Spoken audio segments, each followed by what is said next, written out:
రక్షిద్దాం రక్షిద్దాం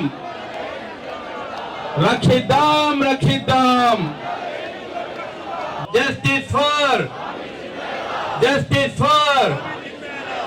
నేను ఈరోజు బంగ్లాలో ఉన్న వాళ్ళని ఒకనే కోరుకుంటున్నానండి.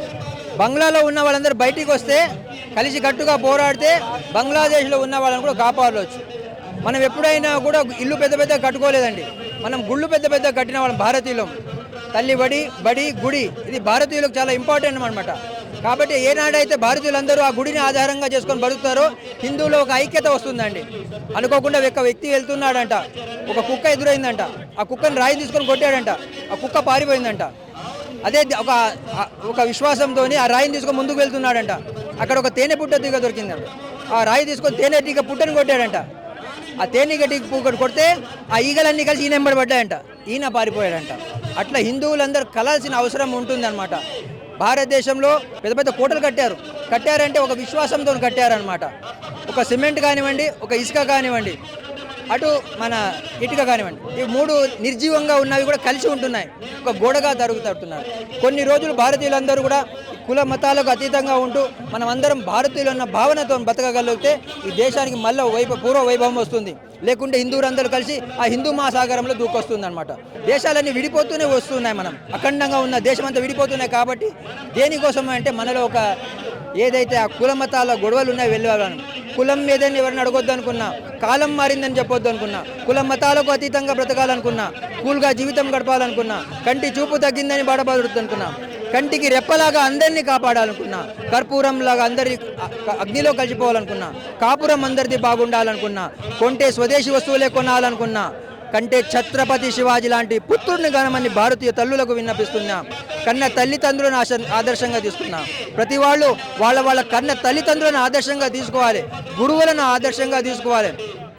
కొన్న వస్తువులపై వ్యామోహం పెంచుకోవద్దనుకున్నా, కర్మభూమి భారతదేశంలో పుట్టినానని గర్వపడాలనుకున్నా, కర్మ భక్తి జ్ఞానాన్నిచ్చే భగవద్గీతని అందరి చేతుల్లో ఉండాలనుకున్నా. కాబట్టి ప్రతి హిందువు కూడా వారి చేతుల్లో భగవద్గీతను పెట్టుకొని ఒక ధైర్యం రావాలి, ప్రతి మన మనోధైర్యం రావాలి. ఆత్మస్వరూపుల మనం అందరం యవ్వనం మహాత్ములతో సంబంధం పెట్టుకోవాలి, యువకులందరూ మహాత్ములతో సంబంధం పెట్టుకోవాలి, వృద్ధాప్యం పరమాత్మతో సంబంధం పెట్టుకోవాలి. కాబట్టి ఏనాడైతే ఆ మహాత్ములతో సంబంధం పెట్టుకుంటారో ప్రతి మనిషికి ఒక ధైర్యం ఉంటుంది. కాబట్టి ఆ గురు బ్రహ్మ గురు విష్ణు గురుదేవ మహేశ్వర గురు సాక్షాత్ పరబ్రహ్మ తస్మై శ్రీ గురువే అన్నారు. కాబట్టి ఆ గురువులు చెప్పింది శ్రద్ధగా వింటూ వాళ్ళు ఏం చెప్తే ఆచరిస్తే ఈ దేశంలో ఏ సమస్య ఉన్నా కూడా పరిష్కారం అవుతుంది. బంగ్లాదేశ్లో పరిస్థితులు ఎక్కడైతే మన హిందువుల సంఖ్య తగ్గుతుందో అక్కడ వాళ్ళది ప్రభావం ఉంటుంది అది. కాబట్టి ఇక్కడ కూడా అది తగ్గకుండా రాబోయే రోజుల్లో కేవలం నాకు ఇద్దరు ముద్దు అనకుండా మనం కూడా ఒక 40 మంది కనాల్సిన అవసరం ఉంది. కనేటప్పుడు మనం ఛత్రపతి శివాజీ లాంటి ఒక తల్లి వడి ఒక జీజాబాయి అనమాట. ఆ తల్లిలో ఏదో భావన ఉంటుందో ఆ పిల్లల్లో కూడా అదే వస్తుంది. కాబట్టి ఆ జ్ఞానాన్ని సంపాదించాలన్నమాట. తల్లులకు ఒకటే విజ్ఞప్తి చేస్తున్నాను అనమాట. తల్లి ప్రేమ చాలా అవసరం అనమాట. ఒక తల్లి ఎవరైనా పిల్లల్ని కొట్టాలంటే చూస్తూ ఉంటుంది అనమాట. ఏంటి కట్టె గురించి ఎతుకుతూ ఉంటుంది. ఎందుకంటే తల్లి కొట్టాలనే భావన ఉండదు. కానీ తండ్రి అట్లా కాదు, తండ్రి కొడతాడు. ఎందుకు కొడతాడు? మన పిల్లవాడు బాగుపడాలని కొడతాడనమాట. తల్లి ఏం చేస్తుందంటే బిడ్డను సంకల పెట్టుకుంటుంది. తల్లి చూపు ఎక్కడి వరకు వెళ్తుందో ఆ బిడ్డ చూపు కూడా అక్కడే వెళ్తుంది. తండ్రి అట్లా కాదండి, తండ్రి తన భుజం మీద కూర్చోబెట్టుకుంటాడు. ఎందుకు? నాకన్నా గొప్పవాడు నా కొడుకు కావాలి. ఆ భావన పిల్లల్లో నింపాలన్నమాట. ఆ హిందుత్వం అనేది, హిందూ అంటే ఏదో హింసకు పాల్పడే వాళ్ళు కాదండి.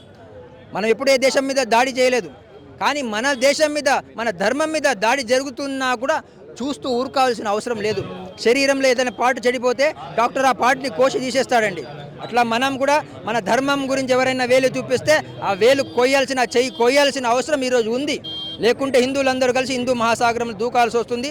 అందుకే హిందువులందరూ కలిసికట్టుగా ఏదైతే బంగ్లాదేశ్లో వాళ్ళ మీద దాడి జరిగిందో అది రేపు దాడి మన దేశంలో కూడా జరగకముందే మనం అందరం హిందువులం కలిసికట్టుగా పోరాడడానికి సిద్ధం కావాలి. ధర్మం రాజకీయంలో ప్రవేశిస్తే రామాయణం అండి, ధర్మంలో రాజకీయం ప్రవేశిస్తే మహాభారతం. కాబట్టి రాబోయే జరుగుతున్న మహాభారతానికి అందరూ సిద్ధంగా ఉండాలని చెప్తున్నాను. జై శ్రీరామ్.